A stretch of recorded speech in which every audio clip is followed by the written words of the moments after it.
Morning everyone, my name's Lee. I've not done anything like this before. This is literally going to be my first YouTube video I've ever done. I felt that I wanted to do one. Basically, I'm a complete beginner, absolutely beginner at fresh saltwater aquariums. Never done one before, never had marine fish. I've had a goldfish tank when I was younger. Absolutely loved it. They got far too big and I ended up chucking them in my local pond, Keston Ponds. So hopefully now they're a nice size in there. But yeah, I finally decided to set up a marine aquarium after begging my other half, my fiance, begging her to let me have one. She decided that I could. So we've actually decided to put it in our kitchen of all places. But yeah, it was the best place for it, to be honest. It fits nicely in the space that we've got. So yeah, I'll just show you the kitchen. George has come to say hello. He's been taking a big interest in the aquarium lately, looking at all the fish. I'm just hoping that he doesn't know where the top of the aquarium is, but time will tell. So yeah, this is my kitchen. It's fairly close to the front door and windows, but the sun is on the back of the house all the time. We've got a south facing garden, so it's not really too much of an issue. Yeah, so directly in the kitchen spot. We spend a lot of time in the kitchen, so it's nice to be able to watch the aquarium while we're in here. So I'll just run through what I have got. I went for a Red Sea Reefer 250. I went for the deluxe with the 2 lights on top. I bought quite a few bits for it already. I'm probably about just over 4 weeks in now. I done the 21-day Red Sea mature kit, which I found really good. All the parameters worked really well.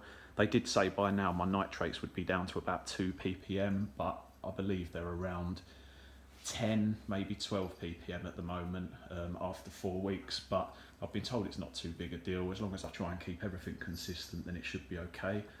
Like I say, I'm a complete beginner at this, so if people do start putting comments in the bottom, be gentle, because yeah, I'm learning lots. I've been watching so many YouTube videos over the last year, doing my research. Yeah, so I might do 1, 2, maybe half a dozen videos just showing people how I get on over the weeks. There's a lot of videos online already, as I say, with a lot of good information. When things are explained to me, I like it being explained in layman's terms, like I like being shown, etc. I can read a page of a book 50 times and still not know what I've just read, sort of thing. I'll always go back to the top and start reading it again. So if I'm shown things, it's a lot easier. So yeah, videos for me works really well, so I just thought I'd share my experience. Already been told to get rid of my bin at the side. It's a stainless steel bin, but if it starts rusting, it starts rusting. It's not really a big issue. So yeah, I went for real reef rock in the aquarium. My alkalinity has been a little bit high over the last couple of weeks. It's at about 10.5 at the moment. Which I've been told is high. It's supposed to be around 8.4 is what they're saying in the Red Sea mature kit book, but the rock is apparently making my alkalinity higher. That's what my local fish store told me. That's what I'm going with, so they said it's not really a problem and it will gradually come down over the weeks. So yeah, I'll start showing you some of the equipment and stuff that I've got. Red Sea Reefer 250 Deluxe with the 2 HD lights on top. I've actually had a guy, Mark Vince, do a lid for me. Really nicely done, made out of acrylic, all routed out really nicely. There's a lid in the front section there that you can see you can open to feed the fish, which works really well, and he's routed all the way around the light brackets. He's routed around the overflow section, and also there's a couple of cutouts for where the lighting cables go, which are pretty neat. Works really well. Inside I have got a Neptune Apex kit, so I put the controller in the front there where it's nice and easy to see. I got the Neptune Wave starter kit as well, which is very powerful. I can't actually run it past 9% power at the moment because it makes a hell of a mess on the floor basically. When I was starting it up, installing all the kit, I didn't realise that I had to update all the firmware. It took me absolutely ages because most of the instructions are all American, etc. So yeah, finally worked out that I needed to do the firmware update. I was upstairs in the bedroom, in my study, sorry, on the Mac, and I was doing the update. all of a sudden it said 100% complete, and I heard a massive noise downstairs, and as standard, the wave machine started themselves up at 60%. I came down and found quite a bit of seawater on the floor, which, yeah, thankfully my other half was out at the time, so it wasn't too big a deal. Cleaned it up and it's all sorted. So yeah, 9% is the maximum I can run them at the moment, which seems to be enough, to be honest. They're on random movements, so I get all different patterns throughout the day, ranging from 1% up to 9%, and yeah, the highest part's midday, to be fair. So yeah, no, it's working really well. I'll open up the bottom so you can see what's inside. So I've installed quite a few features in here. It's as much as you can fit possibly into a Reefer 250 sump area. It's not the biggest sump area in the world, but I've done the best I could. Tried to do it as neatly as I could. I'm actually a chippy by trade, doing property development at the moment. So yeah, I like putting my hands to a few things, so all the plumbing, etc., the electrical work. Yeah, I've tried to make it all as neat as I can and try and fit it in where I can. I did want to put the ALR, the algae light reactor, I did want to put that in the sump, but it just makes it a little bit of a pain to get the socks out, the filter socks, when I want to clean them. Have been told if I take the ATO out, the automatic top up, I can actually modify the filter sock compartment so that I can lift the socks out from directly above. If I'm absolutely honest, I don't really want to start drilling in and screwing into my cabinet. As sad as it is, I'm thinking of resale later on, because after 2 years I'll probably end up getting a larger aquarium. So yeah, I like to keep everything pristine as it is the day it come out of the box, basically. So everything I've put in there is all freestanding. It's mounted onto MDF units that I've put in myself, or using Velcro and things like that. So yeah, I'll run through a few things. I've kept my chart on the side of the 21 days that I've been doing of the mature kit, kept all the measurements, etc. A few of them are all over the place a bit. Well, no, the only one that's all over the place is the salinity. It went up and down, but I didn't realise that my refractometer would keep resetting itself, basically. So I had to keep adjusting it back down to 0 when I was looking at the TDS monitor, not TDS, sorry, the refractometer. I would have to put RO water into it, put it back to 0, and then test my salinity every time. And now I'm getting accurate readings all the time. I was wondering why it was going up and down. Basically, yeah, it wasn't set to 0 for RO water. So yeah, been adjusting that and it's absolutely fine now. I'll show you from the top. I did install some LED strip lighting on the inside of the tank, and that's switched on and off from this one here. So I can turn my lights on and off there. Velcroed on this socket up here, which has got my 2 Hydra lights. I've been told they didn't need to be adjusted by the, take that peg off, that's irritating me. They didn't need to be adjusted by the apex, so they're on permanently. I did fit a non-return valve on my return pump section, but I'll come back to that in a minute. Electrical wise, yep, so the energy bar 6, I've got my skimmer on there, the Vectra pump, the 2 wave pumps, the wave starter kit, heaters 1 and 2, and the algae light reactor is all on the apex controlled system. So there's all the modules, etc. There's the controller for the M1 as well, all neatly fitted. I've routed through holes so that I can put all my cabling in there. Now basically I've cut this MDF panel tight into the unit so that it's actually wedged in place. Like I say, I didn't want to start fixing anything on there, so I've wedged that one in place. It's a tight fit, so yeah, that's not moving. I have bought a dosing pump lately, not intending to use it just yet because it's not needed. So there's the storage containers for them. I'm going to be moving it all around inside the sump soon so that I can change the positioning of things and make sure it all fits nice and neatly.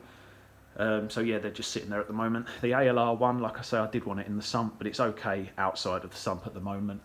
I bought some fairly expensive stainless steel Jubilee clips. Hopefully they're not going to rust too soon, but if they do, I'll take them off and I'll replace them. So yeah, it's okay there for the time being. Not much Cheeto in there at the moment. but I'm sure that's going to grow quite quickly once everything starts getting settled. Yeah, on the side here I put 2 small Aquamedic reactors. The first one that you see there's got aluminium in. It's the phosphate reactor. I'm not actually running that at the moment because I'm using the Red Sea algae management, the NO3 PO4X. So yeah, I'm using that at the moment, so I don't need to run that Aquamedic, so that's actually switched off on my manifold. The second one you see there is carbon. I'm probably going to have to change that. That's running for a couple of weeks now. So yeah, I'll probably take that carbon out and change it. And the third one, the top part of the manifold, that actually runs to the algae light reactor. The outlet runs through the back there and comes down, and it sits in between my filter socks, just giving it a little bit of flow in the skimmer section, because I found it was a little bit there were too many dead spots in there. I put in my 2 heaters, an extra large one, it's a Superfish XL, and then the one at the back is a Siki heater. They're absolutely fine, no problems with them, all running well. I've got a Nios Quantum 120 skimmer pump. That's working really, really well. I did have a couple of problems with it. I was told open up the water inlet as much as you can, all the way, and then open up the air valve completely. I did that and the skimmer cup filled up within about 3 milliseconds. So that was a pain trying to reset all that. I've now got it so that the skimmer is open fully, the water part, the water inlet, and the air valve is actually closed pretty much almost all the way up. It's only very fractionally open, and yeah, it'll probably take 3 days, and that cup will probably be about a third full, I suppose, and it normally gets really quite brown. So yeah, I just clean that out by hand in the sink, completely dry it, then I rinse it in RO water, completely dry it, and then put it back on top. Maybe that's overkill, I don't know, but that's the way I've been doing it. They're actually mounted, those reactors are mounted on a piece of MDF. I've cut it in fairly tightly again because I didn't want to screw into my unit. But yeah, I put a bit of Velcro on the back of that, so it's held in nicely. My hoses are a little bit kinked at the top, which I do want to try and flatten those out. That's why that peg was on there. I heated the tube up, put the peg on it, and it did hold it out for a couple of days, but now it's gone back again. So I'm going to try and make myself some sort of pipe former so that I get a perfectly round bend without any kinking. So yeah, I'll let you know how that goes with that. Yeah, non-return valve on my return. It actually does work. A lot of people said, oh, it's still going to all run down. It's not really, you're defeating the object, it's not going to work, blah, blah, blah. It works for me. There's quite a lot of water that actually does stay up in the overflow section. It doesn't all run back down, and my sump fills up nowhere near as much as it would have when I turn the pump off if I didn't have it. So yeah, it works for me. Very easy to fit. Got that off eBay. It was a £5. Works on the standard hose that you get with the Red Sea kit, which I believe is a 1622mm. So yeah, that works really well. Inside my sump section, there's the return pump, which is a Vectra M1, Ecotech Vectra M1. Works really well, no problems with it at the moment. You can just about see my probes in there. I've got the 4 probes that come with the Apex kit, all working really well. The only one that I can't really get to function well at the moment is the salinity one. I need some help regarding this, and I'm going to go onto the Apex forums. But it's a little bit difficult to get answers out of people, it seems, especially on the Facebook one. They don't seem like the friendliest bunch in the world. Whereas when I go on the Red Sea group on Facebook, they're a cracking bunch of blokes. They really are. 99% of them, absolutely brilliant. Always answering questions that you have. Really friendly, really helpful. So yeah, thanks to them lot. Really, really good service from all of them. And it's nice to be speaking to people that are in the same situation that I am. Yeah, so that's my sump. Like I say, trying to keep it as tidy as I can. That's about all I can fit in. In the tank, fish-wise, I've got a flame angel. I called him Ray after my dad, who unfortunately I lost him 14 years ago now in a motorcycle accident. He's the only angel I'm going to have in the tank, so he's one of my favourites. I've got 2 little amphias. They were the first in actually. Got a little bit peed off yesterday when I put some other fish in. But no, they're all finding their place now. They're absolutely fine. They absolutely love food. Christ, they want to be fed a few times a day. I've been feeding frozen food. They prefer that at the moment. Been putting some pellets in and some flakes as well, but I must say the frozen food, the mysis shrimp, is the one that they absolutely love. They go crazy for it, so I'll probably just keep doing that. I've got a little goby. My other half named him Dobby. He's absolutely brilliant. So yesterday when I put him in, he's mounded up the sand here and he's mounded it up on the other side of this rock here, and he seems to find himself straight into that little hole there. And there's another little hole here, and that's his home now. He's just literally gone in there now. He'll probably be in there for the next 10 minutes, then he'll come back out and start moving all the sand around again. Fun at the moment. I've been told I'll get annoyed with him soon because he does throw a lot of sand around, but I'm happy with him at the moment. I've got a little cardinal. He's pretty cool. He just seems to float around in the middle there. That seems to be his little place at the moment, albeit the flame angel keeps moving him around. He's quite dominant. The other fish I have got, no, I haven't got any other fish. I've showed you the goby. So no, that's all of the fish at the moment. I'm hoping to get a couple of clowns in the next couple of days. Coral wise, I got myself a couple of nice colourful ones. I believe this is a star polyp. Zoa maybe. I'm not familiar with all the names, so you'll have to forgive me. Yeah, then I've got a few mushroom type ones.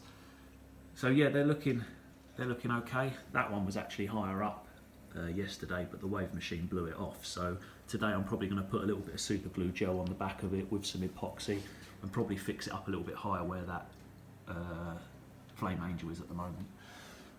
So yeah, got a few little coral just to start me off, a few fish. I've done the best I could with my rock skate. A few people have commented saying it's really good. I ended up smashing up a few bits of rock in the bucket and then gluing them back together with the epoxy. I made quite a few tunnels and stuff and crevices where they can get into. Not too much shadowing on the sand bed, which is good, so that will help with the coral growth. Yeah, the goby's just come back out of hiding. He's a really cool little character. Really is funny. Absolutely love the sand sifters. So yeah, that's about it for the time being. I do have some clean-up crew as well. I think I've got 5 snails. You can see a few hanging about. I had 5 blue-legged hermit crabs, 4 red-legged hermit crabs, one of which I thought shed his shell the other day, but he didn't. He actually got taken out of his shell. His shell's in the middle there, it's completely empty. So yeah, unfortunately he was killed, and I think he was killed by the 2 bigger crabs that I got. I've got a couple of crabs for part of the clean-up crew, and I think one of them might have taken him out of the shell, to be honest. But yeah, the clean-up crew are doing absolutely fine. I might get a couple of shrimp, maybe a cleaner shrimp and a blood shrimp, cleaner shrimp and a fire shrimp today. So yeah, that's about all. Like I say, first time I've ever done anything like this, so be gentle if you do put any comments. And yeah, if people do want to see any more videos, then I'll do some more over the coming weeks, just to let you know how I'm getting on. But yeah, any information that you think might help me, please feel free to leave comments. And if you've got any questions, maybe about like the installation part of things, I might be able to help with. I'll do the best that I can. Lastly, just before I go, I've been using the Red Sea test kit. That's been really good. Haven't had to use the alkaline. I haven't had to use the pH one because obviously my Apex does that for me. That's the algae management I've been using, dosing that, hence why I can't use the phosphate reactor. There's the food. I've been doing a little bit of that now. I've put the other fish in, albeit the amphibians will only eat the frozen shrimp. Frozen shrimp, I put a little bit in a pot like that, squirt some of my tank water in there, let it defrost, and then I use a pipette and I fire it into the bottom of the tank so that it doesn't go straight down the skimmer, and that works quite well. I've got a Hannah checker on the alkalinity because that was quite high when I was testing using the Red Sea kit. I weren't really trusting what it was saying, so I thought I'd get a Hannah checker, and it actually is right. I have got a high alkalinity at the moment. Like I say, it's between 10 and 11 at the minute, but it will come down hopefully. Using a refractometer, ITC one, it's got a little built-in LED light, which is absolutely brilliant, makes it so much easier to see. That's the Coralline Grow. That was part of the Red Sea Mature kit. I haven't actually used that. It's still a completely full tube. Because my alkalinity's been high, I haven't had to dose anything into the tank. So yeah, that's all I've been using, and it's all going good so far. Thanks very much for listening. Subscribe if you want to see any more videos. If I get more than 10 subscribers, I might actually put another one up in a few days or a week's time or something like that. And you might be able to see my new fish and new coral that I get. I'm going to try and go as slow as I can, but with it coming up to Christmas, I'm pretty excited at the moment. So yeah, that's it from me. Thanks for listening, guys. See you later. Bye bye.